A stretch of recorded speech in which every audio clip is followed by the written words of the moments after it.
Hey, thanks, Lauren. I'm so excited to be here. You did an awesome intro already. So I had a slide here, but just wanted to say real quick, yeah, go Huskies. I graduated from the coordinated program and absolutely loved my time there. Since then, I've been an on-site dietitian for companies like Pitney Bowes and Bloomberg, and then also now doing a virtual private practice where I work with busy professionals to help them boost energy, eat better, implement habits that really fit with their lifestyle. So I'm really excited to be having this conversation today because we're all busy, and I think sometimes it can be really intimidating to get started with a health journey when you don't feel like you have a lot of time. So it can be really easy for that healthy eating to fall to the bottom of our to-do list. There's a lot of information about nutrition out there, like, should I be intermittent fasting? Should I be doing keto? Should I be doing low carb? It makes feeling like getting started with getting healthier, it feels overwhelming, unsustainable, and just sometimes impossible to even know how to move forward. So it really doesn't have to be that way. And everything that I shared today, I really want it to be simple, sustainable strategies that can be implemented at home, in an office, out to dinner, on vacation, so anywhere, so that you have the toolbox to feel really confident in your healthy eating choices. My goal is that you walk away from this webinar today and you have actionable steps so that you can immediately start eating better, feeling more energized, and just all around great without having to spend a ton of time or cut out foods that you love. So that's the best part. So today we're going to be discussing the 7 simple and sustainable strategies to stay energized, focused, and satisfied throughout your day. So that includes things like how to build balanced meals and snacks that are going to keep you full, the secret to quick and healthy meal prep, and I'll provide some sample meal ideas and foods to always have on hand, the non-food mistake people make that leave them feeling hungry and exhausted, and then some tools to practice mindful eating. And as Lauren mentioned, there'll be a Q&A at the end, so feel free to post your questions in the chat box, and we'll get to those at the end. So let's get right into it with our tip number 1. So tip number 1 is to create a flexible eating schedule. So when we have a lot going on, it can be really easy to just run out the door without having thought about, oh, I have a really busy morning and I haven't packed any snacks or breakfast. Or maybe you get so busy in a work project that you realize you've worked all the way through lunch and now it's 3 p.m. and you're absolutely starving. And so what do we tend to grab? Usually not the healthiest option. We grab the fastest, most convenient option, which if you're not prepared, usually isn't the best choice. Then we're going to combine that with the fact that many of us are still working from home or have a combined kind of mixed, either going into an office or at home. But when we're at home, you have your work responsibilities, you have your home responsibilities, and they're completely blended together. So you kind of lose a lot of that structure that we used to have, being like, okay, when I'm in the office, this is what I focus on. When I'm at home, this is what I focus on. So we're pulled in a lot of directions. So I don't know about you, but if you've ever rolled out of bed 5 minutes before a morning meeting, you barely had time to even brush your teeth, let alone eat some breakfast, you end up just skipping it and downing coffee all morning, that's probably not going to be a successful option for the long term. So that's why it's really important to create that flexible eating schedule and that structure in your day, because it gives you a general time frame for your meals and your snacks. And it allows you to kind of check in with yourself to make sure that you're giving your body the energy that it needs, preventing any blood sugar crashes, and making sure that you don't become, hangry like in the Snickers commercials. So these are just 2 sample days here. One might be, if you prefer less snacking, you might say, okay, I'm going to do breakfast at 8. Then about 4 hours later, you have lunch at noon, a 3 p.m. snack, and then a 7 p.m. dinner. If you're somebody that likes to snack a little bit more, you can add in 2 snacks a day that can completely fit. So, and maybe your day starts a little earlier. So your breakfast is at 7:30, you have a snack at 10:30, lunch at 1:30, snack at 4:30, dinner at 7:30 p.m. And everybody is going to look different. Ideally, what I want you to keep in mind is that a well-balanced meal should keep you full for about 3 to 4 hours. And we're going to talk about this more in tip number 2. Another common question that I get is, is it better to eat those 3 big meals a day, or should I be doing 6 small meals a day? There really isn't a right or wrong answer. You have to do what works best for you in terms of making sure that you're keeping your energy levels up throughout the day, staying full, making sure it like fits with your actual schedule. If you have a day where you are in meetings all day long, it's going to be really hard to maybe be having 6 small meals a day. So you might be more of a 3 meal a day person that you have blocked into your schedule around meetings. You know, whether you like are more of a snacky person, I tend to enjoy snacks during the day. So I make sure I'm factoring in more snacks in my day. So no matter what your preference is, it doesn't matter. There's no one size fits all. You have to do what works best for you. And when you're creating a schedule that actually works with your busy lifestyle and your specific schedule and your customized schedule, then you're going to be better able to stick with those habits rather than trying to force yourself into an eating routine that you don't enjoy or you're unable to implement. So your action step for today, based on this tip number 1 of creating your flexible eating schedule, is to figure out what times work best for you. Create that personalized routine. You might need to experiment with, you know, one day try one thing, one day try another just in the beginning and see what works best. Set those reminders and alerts in your calendar, whether you do that on your phone or on your work calendar, if that's easier. And this will help build break times into your day. And it makes sure that you're eating when you're actually hungry, and it'll keep you feeling full and energized. You never want to be too rigid with these schedules. That's why I say make it flexible, because you still want to listen to your body. That's the most important thing. Our bodies are really smart, and they'll tell us when we need food or when we're full. So if, for example, it's 3 p.m. and your snack alert goes off, you might say to yourself and kind of check in and say, you know, I'm really not that hungry. I know I'm supposed to be having my snack at 3. I'm not starving right now. I had a slightly bigger lunch. I'm going to push my snack until probably closer to 4 when you're truly hungry. And that's okay. That's what we want. We want you to be listening to your body. And another example could be maybe you ate lunch at noon and you find yourself, you know, heading to the snack drawer and it's only 1 p.m. trying to kind of graze on snacks. So this is another helpful reminder. So you can pause. You can ask yourself, am I eating because I'm truly hungry, or is this boredom? And if it's true hunger, maybe your lunch wasn't balanced or big enough to keep you full. I also wanted to throw in a quick bonus tip here that many of my clients find really helpful is the night before to tentatively plan out just your breakfast, lunch, dinner, and snack. So that inevitably the next day when you are going through your to-do list, getting everything done, and you have that decision fatigue when it comes to choosing what to eat, and you don't want to make another decision of what to do throughout the day, you've already planned ahead. And so by planning ahead, you're ensuring that you're making food choices that are going to fuel you and your busy day. And it's one less thing to think about when we're checking off our to-do list.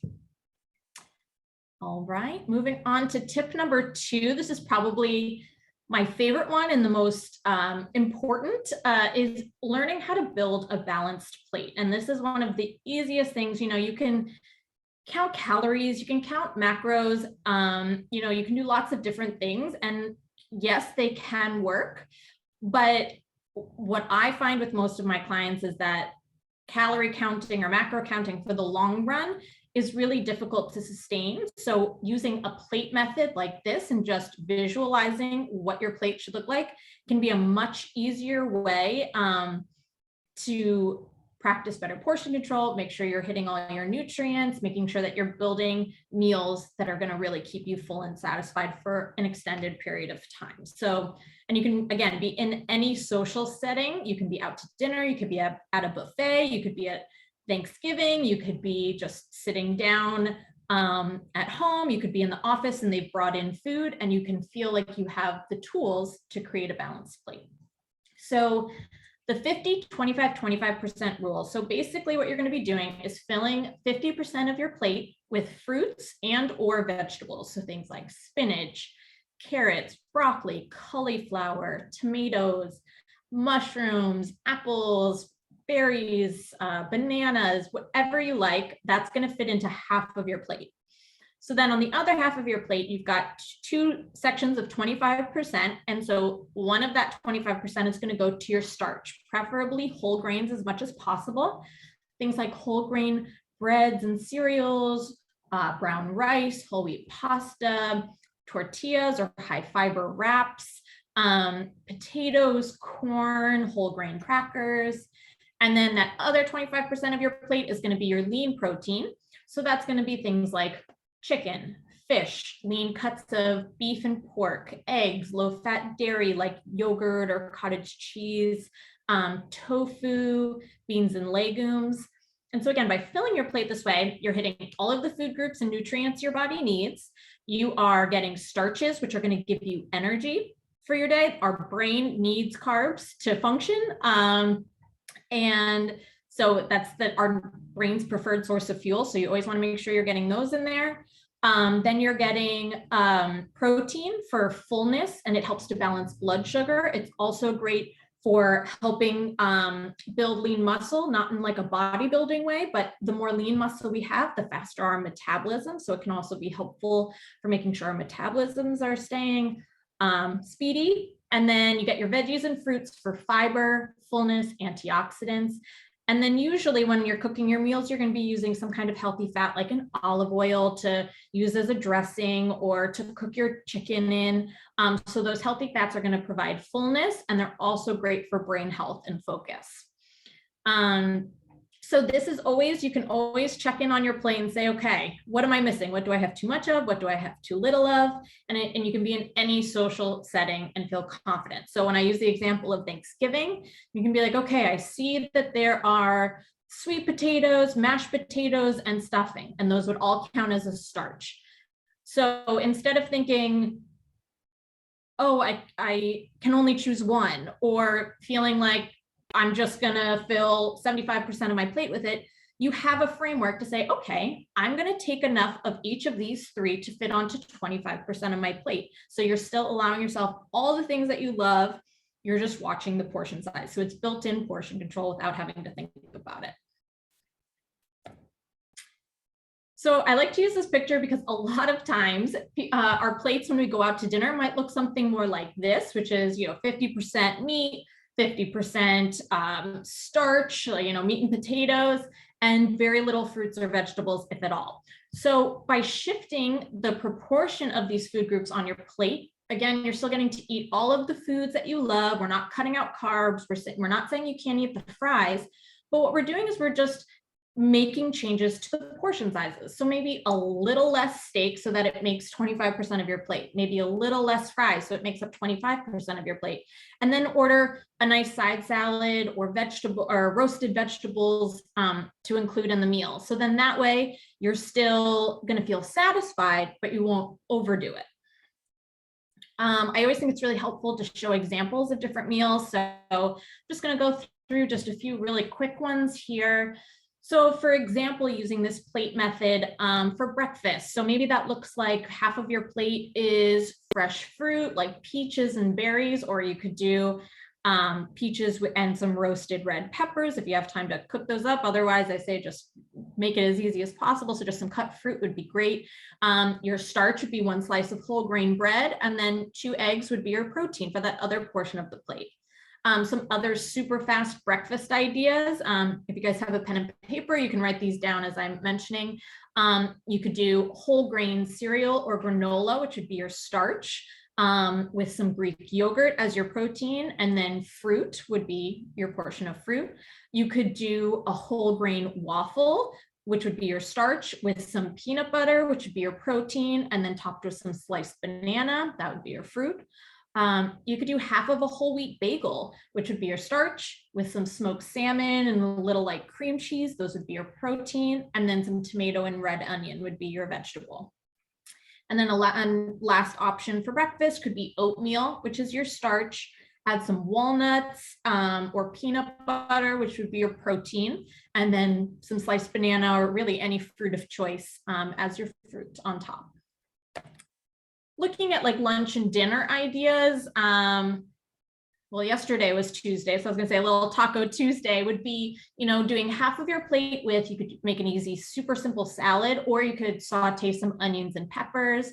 Then you have your starch, which would be 1 large or 2 small tortillas, or I love high fiber wraps because they have the extra fiber, which keeps you fuller longer. And then you choose your protein. It could be lean ground beef, it could be turkey, shrimp, black beans for a vegetarian option. So you can switch that up to whatever you prefer. Another meal here, very kind of a standard simple meal, salmon, rice, and broccoli, and you can swap out any protein or any vegetable or any starch of choice. So this example shows half of your plate is broccoli rabe, 25% of your plate is salmon, 25% of your plate is brown rice, but you could swap out, like instead of brown rice, you could do whole wheat pasta, or you could do quinoa, or instead of salmon, you could do a piece of chicken or a small piece of steak as well. You can swap out the vegetables that you like. And then just to show kind of a combination meal, because sometimes people are like, well, what if my plate doesn't look exactly like you can split it up and you're combining it all together? It totally still works. You would just fill your bowl with like 25% of the bowl would be your rice as a base, and that would be your starch. And then just make a stir fry with a ton of great vegetables that you like, or you can buy one of the frozen bags already made of pre-mixed stir fry vegetables, and cook those up with the protein of your choice. That could be tofu, edamame, beef, chicken, shrimp in that 25% portion. So here's a great example of just a combined meal. So the action step to take today would be the next time that you're preparing your plate, try and use this method. So filling half of your plate fruits and vegetables, 25% protein, 25% starch, whole grains whenever possible, and take note of how you feel and think about what your plate used to look like versus now. What was typically missing? What did you have a lot of, not enough of? And see if you notice a difference. A lot of times people will say, oh, when I started doing this for lunch, I didn't feel the need to take a nap after having this huge, really heavy meal. They just felt a little more light and satisfied and had the actual energy to get through the rest of the day instead of overloading your body with so much food in the wrong proportions that your body was spending all of its energy trying to digest it rather than give you the energy you need to crush the second half of your day. So here's just a really easy way to do that. Okay, moving on to tip number 3, creating the perfect snack combination.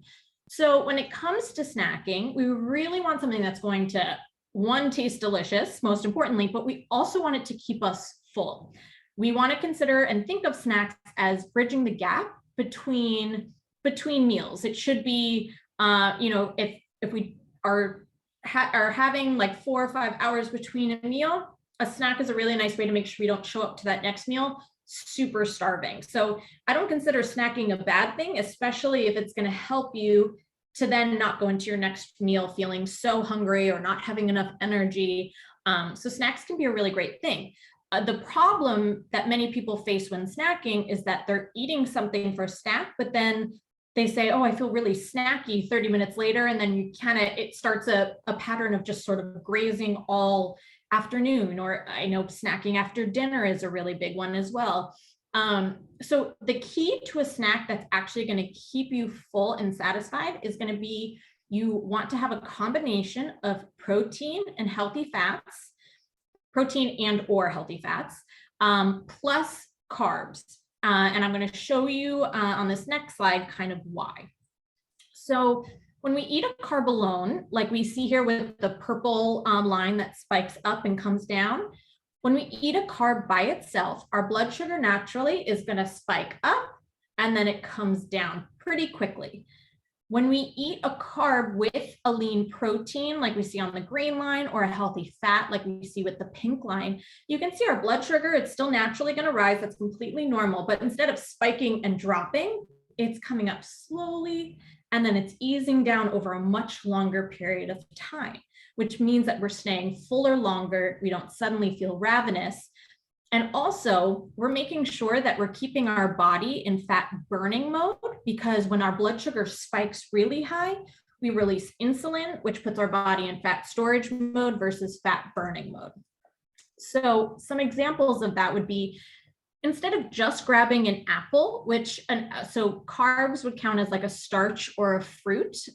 Instead of just grabbing an apple, try an apple with peanut butter or string cheese or a handful of nuts, and notice how much longer you feel satisfied when adding that extra to it. Yes, you're adding in some extra calories, but I'd rather you ate a more substantial snack that actually did the trick of keeping you full to your next meal, rather than just having one thing and then another and then another and then another, and just kind of continuing to snack without feeling satisfied. Another example would be, instead of just grabbing some crackers to snack on, try crackers with tuna or crackers dipped in hummus. That will help sustain you for much longer. So your action item for today, based on creating a perfect snack combo, I would, if you have the ability, I would say screenshot this slide. It has some really a great list of foods from the sustainable column, which would be your protein or your healthy fat, and then combining that with your energy, which would be your fruit or your starch. So I'm just going to run through some sample snack ideas. Again, if you have a notepad, you can kind of write this out just to get some ideas. So from the sustainable column, you could pick a Greek yogurt and then combine that with berries, which would be your energy or your carb, because it's a fruit. You could do trail mix as a great snack because it combines nuts and dried fruit. So the nuts would be your protein and healthy fat. The dried fruit would be your energy, your carb, or your fruit. Tuna plus high fiber crackers. You could do hummus with half of a whole wheat pita. Peanut butter or almond butter with an apple or a banana. You could do hard-boiled egg with some grapes, cheese stick and high fiber crackers. You could do a serving of pistachios with a serving of popcorn. So these are just a few ideas. And when you find a snack that really satisfies you and you notice like, oh, this kept me full like most of the afternoon until I got to dinner, I want you to take that, that snack and create a list on your phone of all of those like really reliable, satisfying, keep you full for hours snacks, so that anytime you're feeling the need for a snack, you have your list of go-to options that you know work really well for your body. You know, we talked about the idea of foods that are satisfying as well. If you are somebody, I hear from a lot of my clients, oh, I always crave something sweet in the afternoon for my snack. That's totally doable. What I would say there is grab like one square of dark chocolate. That would be your energy. And then top it with like a spoonful of peanut butter or something. And you almost make like a Reese's peanut butter cup. And that would be, it would be really satisfying because you get that chocolate craving, but you're also making sure you're including the peanut butter, which is going to be your healthy fat, your protein, which is going to make that snack really sustain you until your next meal.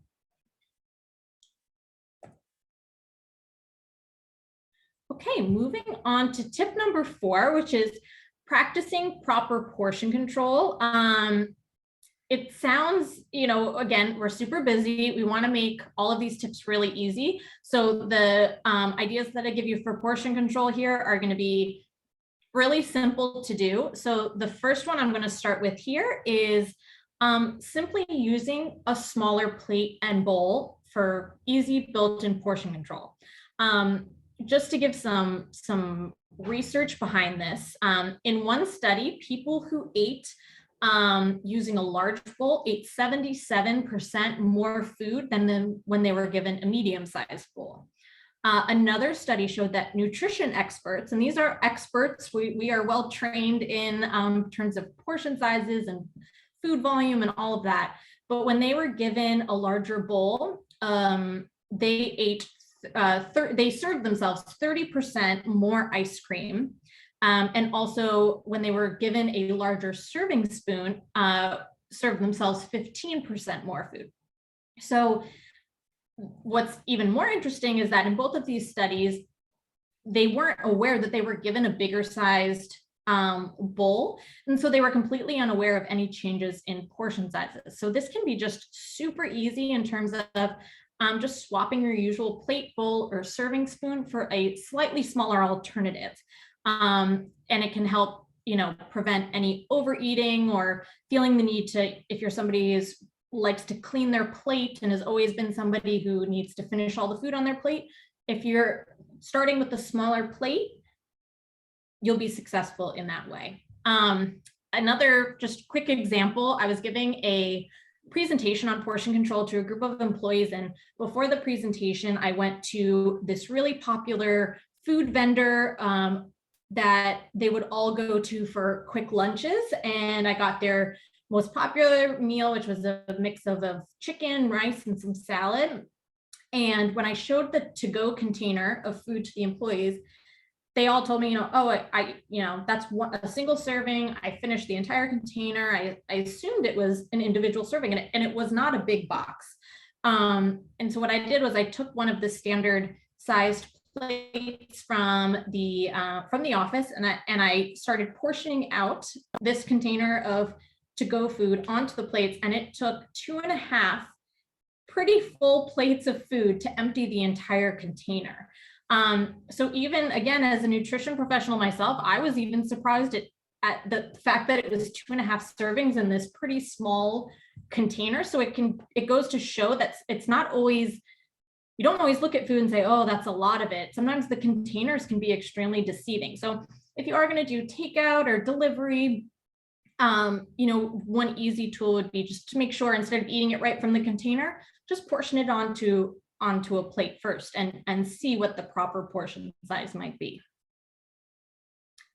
Another super quick tip with portion control is you want to make it as easy as possible. So if you're somebody that loves trail mix, but it can be really hard to portion control if you get one of the Costco size containers of trail mix, something super easy to do, just keep a measuring spoon or a measuring cup right in the container so that you can say, okay, I know a serving size of trail mix is 1/4 cup. So you just keep a 1/4 cup measuring cup right into the container. So anytime you want to snack on it, you can just scoop it right out. Same with cereal is another great one where it can sometimes be hard to eyeball. So if you have your measuring cup right in there, one, it just makes it really easy. And two, you have the built-in portion control. All right, so action steps to take today when it comes to portion control, really easy to do. Reducing your plate or bowl, it doesn't have to be anything drastic. You don't have to be using like the little tiny plates or bowls or, your kids' stuff. It can be as simple as going from a 12-inch plate to a 10-inch plate. Or instead of having those like huge bowl, like serving bowls that we sometimes use just for standard cereal, like just use a slightly smaller one or grab like a, have your own personalized little like cereal bowl that you use or soup bowl so that it can be a better serving size. Putting that portion control on autopilot, using those measuring cups, also buying single serving snacks. So instead of getting the Costco size portion of trail mix, if it's possible, doing the 100 calorie bag, or whether that's for almonds or for cookies, whatever it is, that can sometimes be a really easy way to portion control. If they don't come in single serving options, you could also, if you brought home a box of cookies and you say, okay, I know a proper serving size that could fit as a snack for me would be like 2 of these mini cookies, bag them out beforehand and make your own personalized little 100 calorie bags that work, so that you just grab that instead of being tempted by the entire box. And then lastly, that 50-25-25 rule that we talked about, it's that built-in portion control, so you really don't have to think about it. All right, let's move on to the next one, which I know meal prep people love to talk about, but I also know how intimidating meal prep can sound. You have to choose your meals, you have to grocery shop, you have to actually cook the meals. So my first tip is that if you're completely, a newbie to meal prepping, I want you to just focus on one meal at a time. Usually I would say meal prepping, most people need help meal prepping for lunches and dinners. I think it's usually easier to, have a quick breakfast, but lunches and dinners tend to be the more challenging ones. So choose one or the other and really just focus on that for the first few weeks. And then once you kind of get into that routine, it starts to be a little bit easier and you have your go-to things that you want to do, then move on to the next one. So yeah, start with the most challenging meal first. Get comfortable with that. Don't try and think, oh my gosh, I have to be prepping my breakfast, lunch, dinners, and snacks all on one day, because that's going to take a lot of time. So again, we want to make this easy. We want to make this actually doable. And we'll also discuss, if you're not a meal prep person and you're kind of a wing it, throw meals together last minute, I tend to be a little bit more like that. I'm also going to share some quick things to always have on hand so that you can throw together quick and easy meals for those weeks where maybe you didn't have enough time to meal prep or you just don't enjoy it. Okay, so one technique that has become really popular with my clients is what we call the mix and match method. We, going back to sort of that plate method that we talked about before, what you're gonna do is you're gonna cook up 3 proteins, 3 starches, and 3 fruits and vegetables to mix and match for meals during the week. So this way you're getting some variety, so you're not eating the same, like, oh, I made chicken, rice, and vegetables, and I have to eat that for every single day. You're gonna have a little more variety, but not have to have different meals for every single thing. Also, it can be helpful if you are cooking for other people, not just yourself. Like if you have kids and you feel like you're cooking, a completely different meal for them, if you've prepped a few different things, you can make slightly different variations of each meal. So here are some examples of things to choose from. I'm going to go to the next one. As a simple start to day tip would be choosing at the beginning of the week or whichever day really works best for you for meal prepping, prep 3 proteins, 3 starches, 3 vegetables. So I'm going to give the some examples here of what you could do in a week. And then the next slide, I'm going to show you how that turns into an actual meal plan. So the 3 proteins I'm going to cook this week are going to be shredded chicken, turkey burgers, and then pesto salmon. So you could make this really easy. You could take it one step. Instead of having to make the turkey burgers, you can buy, like I love the Trader Joe's turkey burgers. So that's already made for me. It's in my freezer. It's one less thing I even have to prep for. For my 3 starches, I'm going to make a big batch of quinoa. I'm going to use some whole grain wraps or high fiber wraps, and I don't have to cook those or prepare those. I just buy them and I keep them in my fridge and they're ready to go when I need them. And then I'm going to roast up a few sweet potatoes.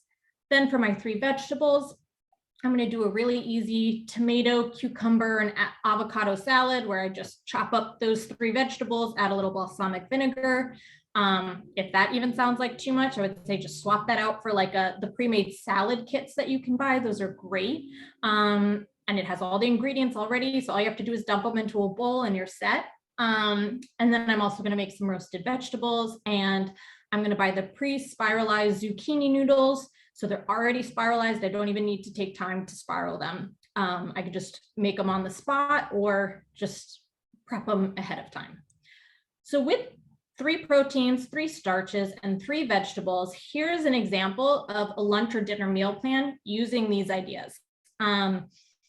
So it's some people like a little bit more variety to their meals, so we can have other options there. But when you look at kind of what you can make here, you can have shredded chicken with quinoa plus that tomato, cucumber, and avocado salad for one day. Then maybe another day you do a turkey burger with roasted sweet potato fries and some roasted vegetables. Wednesday, you take that pesto salmon and put it over zucchini noodles with a side of quinoa that you've already cooked. Shredded chicken tacos on that whole wheat wrap with that tomato, cucumber, and avocado salad.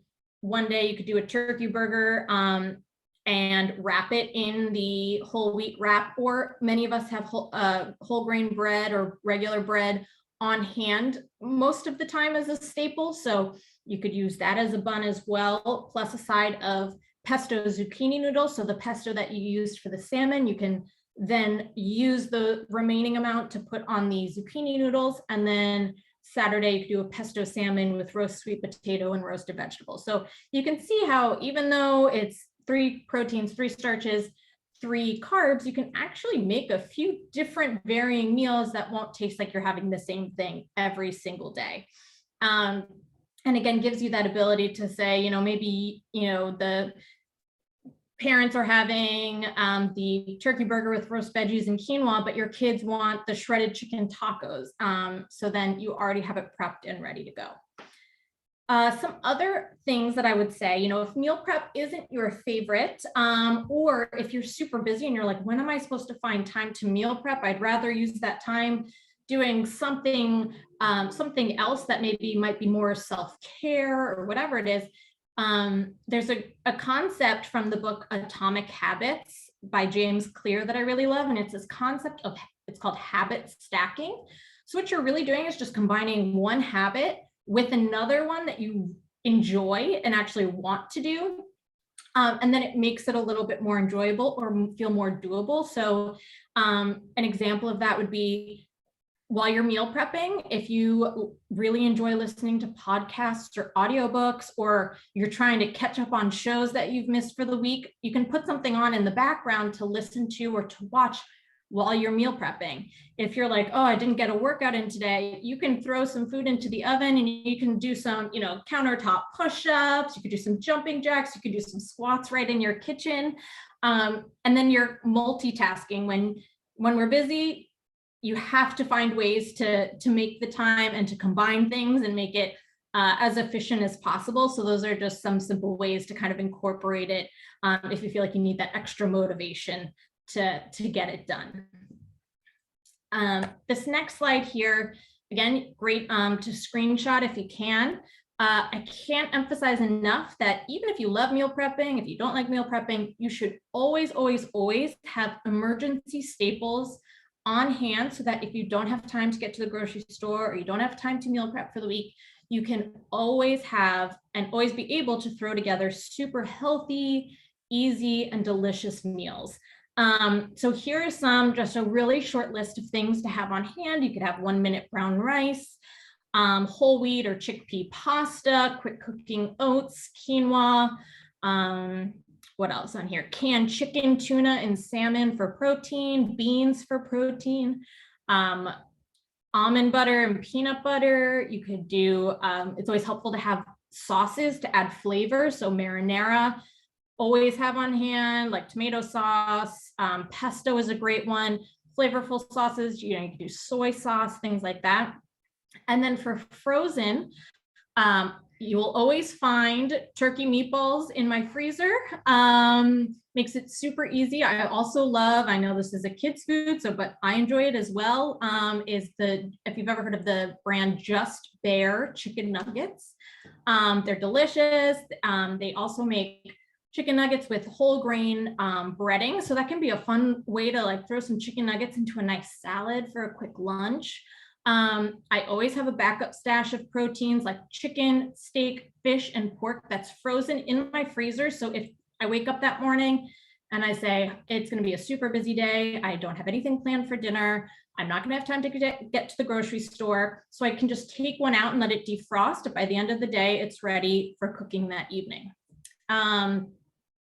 What else? Also making things easy, like having pre-made turkey burgers, salmon burgers, veggie burgers. Those, again, you can throw together for a quick lunch or dinner. And then always keeping frozen fruits and vegetables that you could always fill that 50% of your plate. I get a lot of questions about frozen fruits and vegetables, and they are actually frozen at their peak freshness, so they retain the majority of their nutrients. The only thing you really have to worry about with frozen fruits and vegetables is that they come with added sugar or a weird sauce. But I would say most of the things that I see when I'm grocery shopping don't have any added ingredients. And you can tell that just by looking at the ingredient list. It's right under the nutrition facts label. And you just want it to say berries, bananas, or if it's a vegetable, broccoli and cauliflower mix, and it shouldn't have really anything else added to it. But that's a really great way that if you find out all your vegetables that you had in there went bad in your fridge, or if you haven't been able to get to the store, you say, oh, I'm still prepared. I still have my frozen veggies that I can just quickly saute and make a quick stir fry or something. So with this super short list, an example of a full day's worth of eats would be for breakfast, you could do a whole wheat bread. You could also do, I didn't add this to the frozen list, I should have, would be for those frozen whole grain waffles you could do. You could do for the quick cooking oats, you can make an oatmeal and add some peanut butter with some defrosted frozen blueberries. For lunch, I could do a high fiber wrap with some canned tuna. And then for dinner, I could do my whole wheat pasta, use my marinara sauce, and then my already made Trader Joe's turkey meatballs that I can just throw in there really easily. So I've am creating 3 balanced meals with very easy pantry staples that I always have on hand and don't take a ton of time to cook. Oh, let's see. Okay. Excuse me. Our second to last tip, tip number 6, is staying hydrated. Our brains are made up mostly of water. They're made up 80% of water. So drinking enough throughout the day is essential for brain health, and it can help improve concentration, balance mood, help maintain memory function, increase blood flow and oxygen to the brain. It can relieve headaches. That's a big indicator of dehydration, is if you're getting headaches. It can help boost metabolism and reduce stress. So there's a lot of things on that list. So water should be a priority. How do you know if you're dehydrated? Chances are if you're feeling thirsty, then you're already past that point of dehydration. So the key is to stay ahead of it. Your urine should be light in color and you should be urinating regularly. And then also hunger and thirst can often be confused with one another. So when you start hydrating properly, you might find that, and many people report feeling less hungry and snacking less because they were thinking, oh, I'm hungry, and really your body was just screaming for water. How much should you be drinking? A general recommendation is around 64 ounces, and that's a very generic, like, 8 cups a day, 64 ounces. But you can also take your body weight and divide it by 2 for the ounces that you can be drinking. So if you weigh 150 pounds, you'd be drinking about 75 ounces of water per day. Your start today tip would be find fun ways to stay hydrated, especially if you get bored with plain water. Get creative. You can do sparkling water. If you have a soda stream at home, or you can make your own bubbly water, that's amazing. You can infuse water with fruit or lemons and limes, or drink herbal tea in the winter. Another great tip is to use a large water bottle, and one that, if you can, keeps your water cold the whole day. So if you really like drinking cold water and you sit there and you're like, oh, my water's kind of lukewarm, I don't really want to drink it. But something that you could do there is, so say your goal is 64 ounces a day, I would recommend buying or having a water bottle, a 32-ounce water bottle, and you set a goal of first thing in the morning, you fill it up, you have it right next to your computer or wherever you are, or with you at all times. And your goal is to drink bottle number 1 by 12 noon. And then around lunchtime, you refill your water bottle, and your goal is to finish bottle number 2 by 6 p.m. So then that way you're easily getting your 64 ounces. And there's something mentally, I think, about, instead of telling yourself, I have to drink 8 to 10 cups of water a day, that just sounds like a lot. But if you're like, oh, I only need to drink 2 of my water bottles, that feels a little bit more doable. And then the last thing would be just to set reminders. If you are somebody that gets really caught up in your day and you forget to drink, setting like little alerts on your phone to go off, just reminder, drink your water. Or something that I do a lot is keeping a Post-it note near your computer or your workstation, and kind of just keeping a tally of your water intake, whether that's, a few cups of water, and you can say, oh, it's already 4 o'clock. I've only had 2 cups today. I really need to bump that up to hit my goal before dinner time. So it's just a nice visual reminder. Okay, and then our last tip, so eating mindfully. I know some people are like, what does that mean, eating mindfully? And they, roll their eyes. But what mindful eating really is basically our eating experience, and our surroundings and our feelings around food are just as important as the food that we're putting into our mouths. And I can do an entire presentation on mindful eating and speak to it for a long time. So what I want to do here is just give you 3 super quick mindful eating tips that you can start implementing today, just to start to get in touch with eating, and starting to notice how a lot of times we're eating without even paying attention to what we're eating. So think about, like, when was the last time you ate while looking at your phone or watching TV? And how easy was it to finish that meal or that entire bag of chips in like 2 minutes without even realizing it because you were so distracted? Or how many times have you gravitated towards food when maybe you were upset or stressed about something or someone, and so you turn to food as a coping mechanism to help you feel better? So mindful eating comes in because it's really about the what we're eating, and the why. So, and it's relearning how to listen to our bodies based on true physical hunger rather than external or emotional triggers such as stress or unhappiness. So here I'll get into the 3 ways to introduce mindfulness at mealtime. Again, screenshot if you can. This is a really nice indicator of, am I hungry, and learning how to identify what's true hunger versus emotional hunger. So physical hunger is going to show up as actual physical, like your stomach is growling. You are considering many different options of food that sound good, not just a specific craving. You are feeling low in energy. Your hunger is growing slowly over time.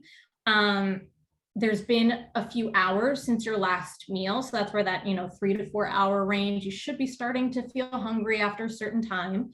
And then when you eat that food, you feel truly satisfied. So that's an example of true physical hunger. If it's more emotional hunger, that's going to be no physical cues. So your stomach's not growling. There is a specific craving that you need to have in that moment. The idea of eating feels like the best and only option.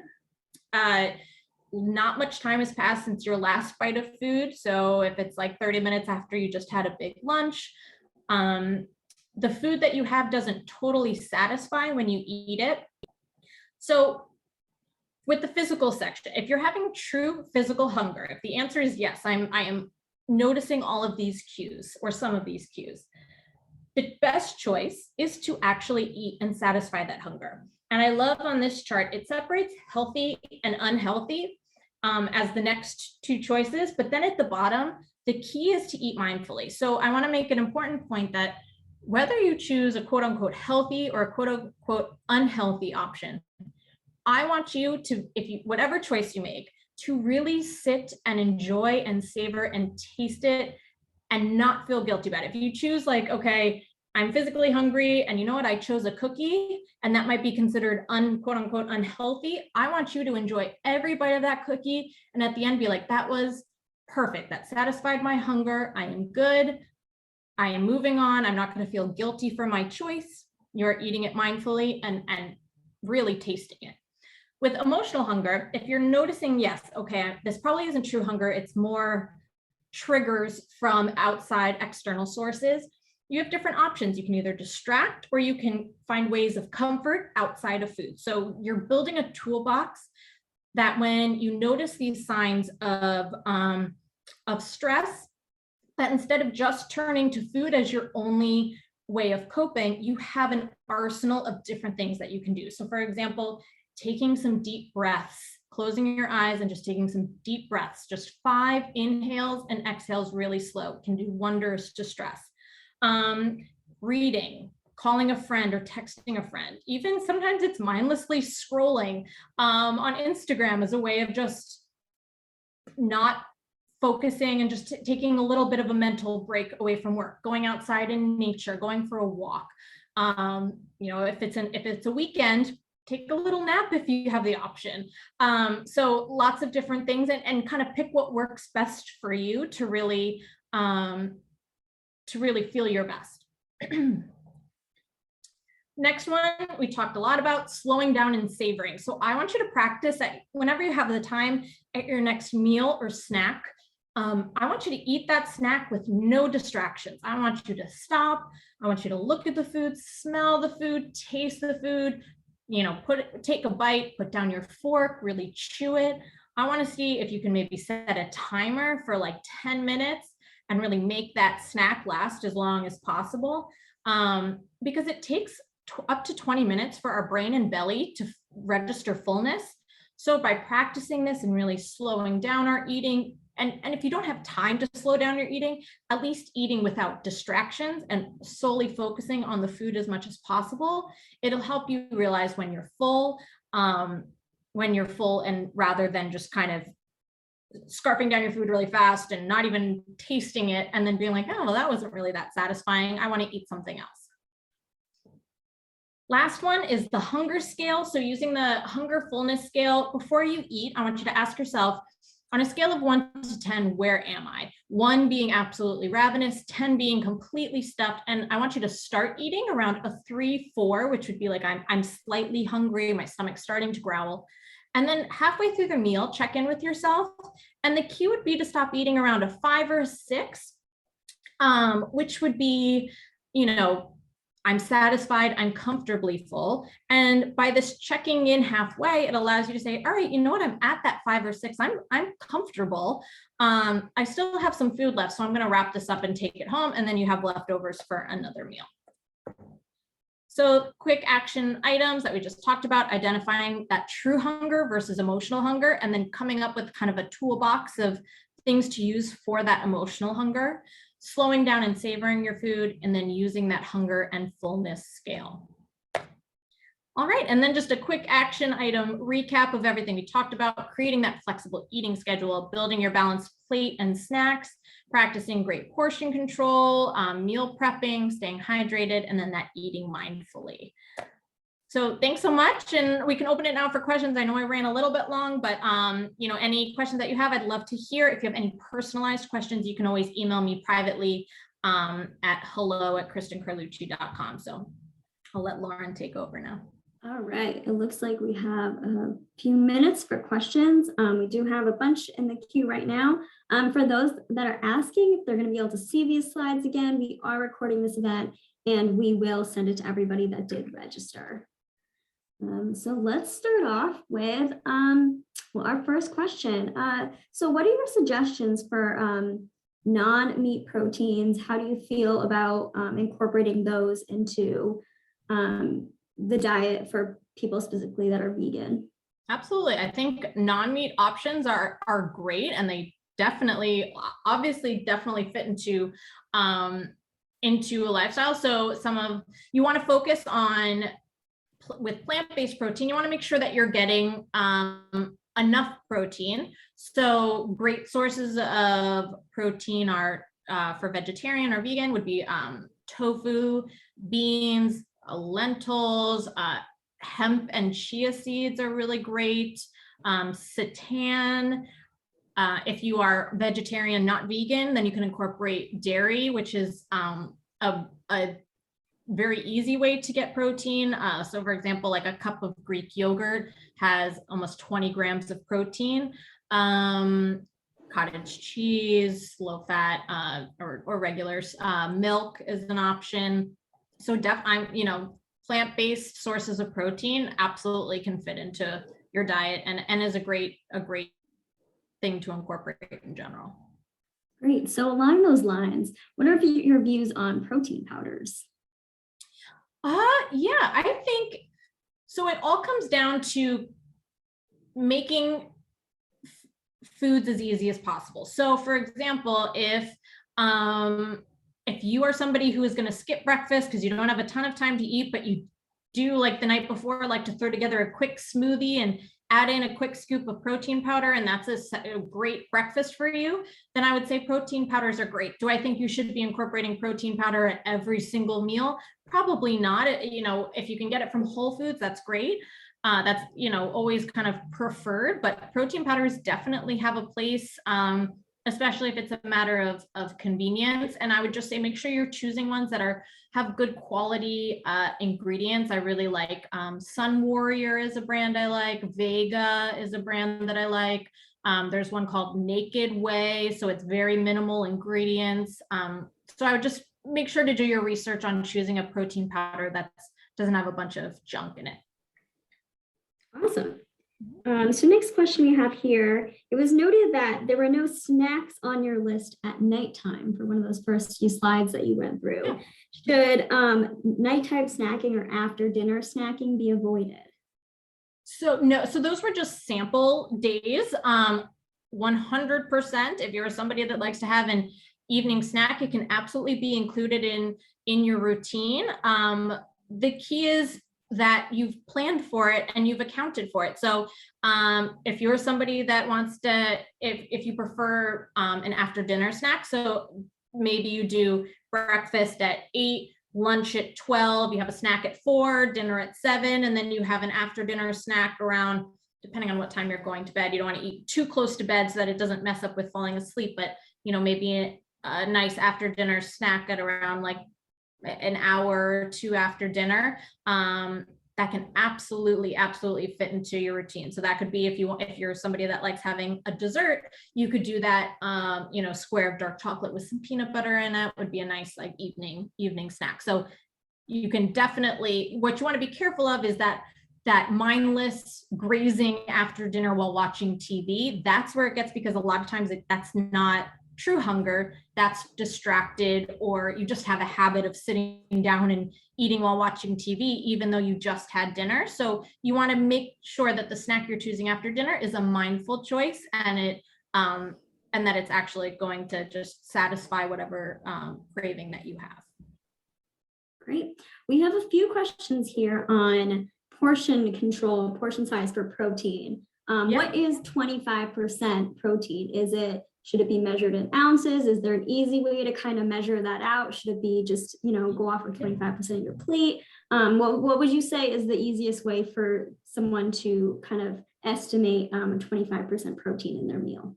Yeah, so when I say 25% protein, that would be 25% of your plate. So whatever fits onto your plate, that's 25%. That would be one way. If you're more of you want numbers, if you're again visualizing, so like a 3-ounce portion of protein, usually portion sizes are within, I would say, like 3 to 6 ounces. A 3-ounce portion is about the size of the palm of your hand, or a deck of cards is a 3-ounce portion, is another visual. You could do a food scale. That gets a little bit tricky. I think it's always better to eyeballs, because then if you're out to dinner, you're not going to have a food scale with you. So being able to visualize a good portion size. So anywhere from like 3 to 6 ounces of like a meat, like a fish or a chicken or a beef, is usually a good healthy range. And then for things like beans or legumes, I would just say whatever fits on that 25% of your plate, or anywhere between like a half cup to a cup of beans or legumes. Awesome. So we only have a minute or so here, so I'm gonna skip down to some of these, but we actually do have a few questions on your thoughts on intermittent fasting. Yeah. So my thoughts around intermittent fasting is that there's definitely some research to support the benefits of intermittent fasting. My big thing when I talk to people who are considering doing intermittent fasting is I say, does this fit with your lifestyle? And I don't want to sound like a broken record, because I know I've mentioned it a lot so far, but if you are somebody who wakes up starving, you love breakfast, or you have kids who are up at 5 in the morning, or you work out first thing in the morning really early, to say, oh, I'm not going to eat breakfast until noon, that probably isn't going to work great for you, and inevitably you won't be able to sustain it. If you're somebody that wakes up and you're not a big breakfast person to begin with, and you want to wait until noon and eat within an 8-hour window between noon and 8 p.m., great. If it doesn't impact your lifestyle or your routine. So I always say, if you can do it and it feels good and you enjoy it and it's sustainable, because yeah, you can do it for a few weeks, but if you can't do it for a lifetime, like, is it worth it? I'd rather you were doing something that you can really sustain for a long period of time, and you can absolutely be successful with intermittent fasting, but also without. Awesome. Well, we are out of time. I want to thank you so much, Kristen, for being with us today. And I want to thank everyone for joining. I hope you enjoyed the webinar, learned something new. And don't forget to join us in 2 weeks for the next session called Eating to Optimize Health and Build Your Immunity Powerhouse. And that will be on March 14th on Monday at the same time. So we hope to see you all there. All right. And thanks again, Kristen. And I hope everyone has a great day. Bye.